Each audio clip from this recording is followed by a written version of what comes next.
debater e conhecer mais sobre esse assunto, nós convidamos o advogado João Ibrahim, que vai falar sobre este crime com a gente. Muito obrigado pela sua participação aqui, João. Eu que agradeço, André. É um prazer estar aqui, falar com você e falar com todo o público. Doutor, a gente começa fazendo uma pergunta que todos de casa gostariam de fazer. Como denunciar esse tipo de crime? O stalking, né, que é um termo em inglês importado ao ordenamento jurídico brasileiro, ele significa perseguição. Ele está previsto desde abril do corrente ano no Código Penal, no artigo 147, linha A. O que acontece? Você se sentiu perseguido, André. Você vai diretamente à delegacia. Para você ter um registro da ocorrência, você tem que ter alguns elementos de provas.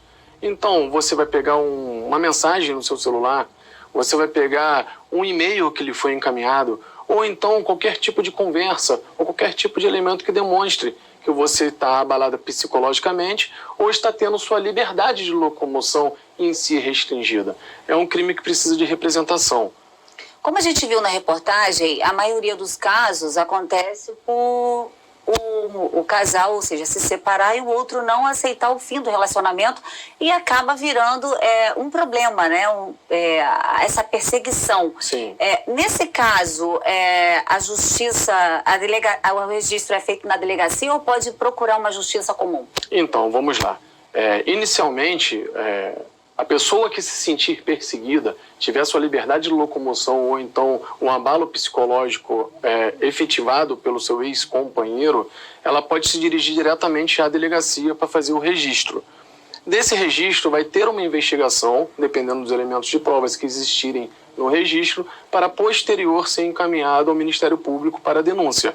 Isso não impede que a pessoa que se sentir perseguida, André, venha a propor uma denúncia diretamente ao Ministério Público para que ele, verificando as provas, deflagre uma ação criminal contra o perseguidor.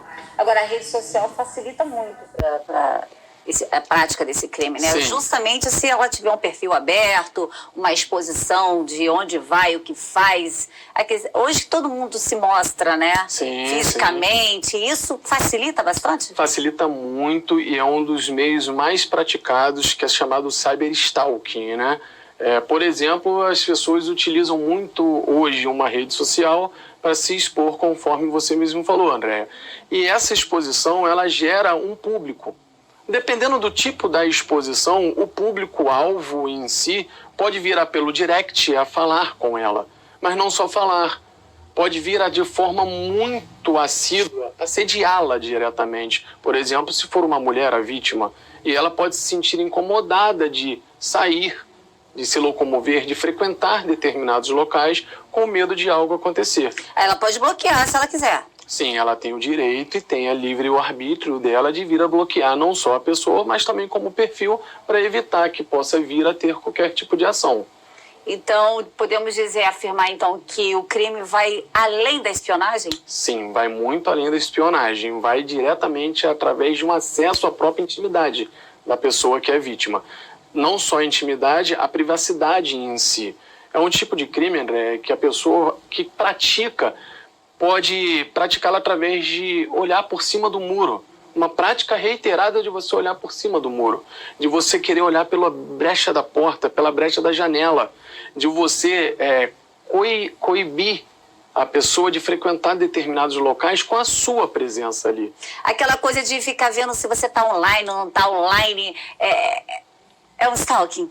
Depende se a pessoa conseguir visualizar que você está olhando o tempo todo.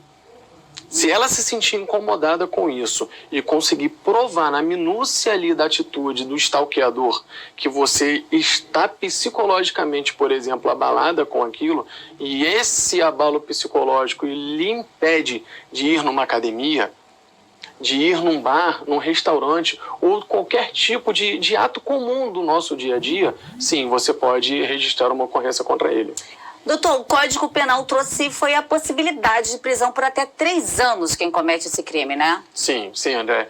Não somente é uma reclusão em si, que o juiz, no momento ali do processo, ele vai analisar quais provas existem nos autos. E isso é muito importante para que a pessoa que é stalkeada tenha consciência do que ela pode vir a fazer.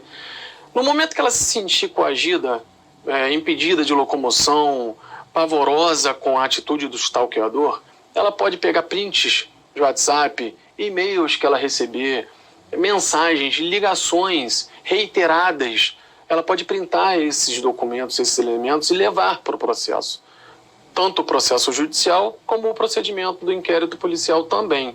Ali o juiz ele é detentor desse livre convencimento e ele vai verificar, existem elementos, existem provas, isso realmente conseguiu restringir a liberdade de locomoção, por exemplo, conseguiu qual amplitude, e ali ele vai colocar uma dosimetria da pena. A reclusão em si, a pena mínima são 6 meses. Então é um crime de menor potencial ofensivo que vai ser julgado pelo juizado especial criminal, mas que vem já em foco atingindo bem a sociedade. Agora, uma última pergunta. A gente falou assim, estava falando de casal, né? Homem, mulher, mas isso pode acontecer de mulher para mulher, de homem para homem, homem stalkeando homem, mulher stalkeando mulher também. Perfeitamente, Andréa. O sujeito ativo, vamos dizer assim, do crime pode ser qualquer pessoa. Eu posso cometer, assim como você também pode, qualquer telespectador pode vir cometer. Assim como eu também posso ser a vítima. E eu posso ser a vítima de um amigo, de um companheiro de trabalho, de uma pessoa que tinha um convívio natural comigo e parou de ter. Ou então, ainda continua tendo.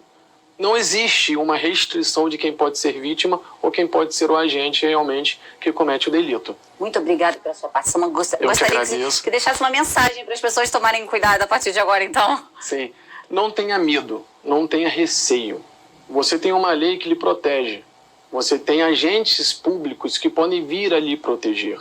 Muitas das pessoas, muitos de vocês, telespectadores, têm receio do que isso pode vir a acarretar. É uma segurança que o ordenamento jurídico lhe passou. Tenha um profissional e vá à delegacia, registre o boletim de ocorrência. A justiça está do seu lado. Basta você ter elementos para realmente corroborarem a alegação que você fizer. Obrigada, então. Foi stalkeado já? Acredito que sim. Então vamos saber como é que fica a previsão do tempo para esta quinta-feira? Em Saquarema.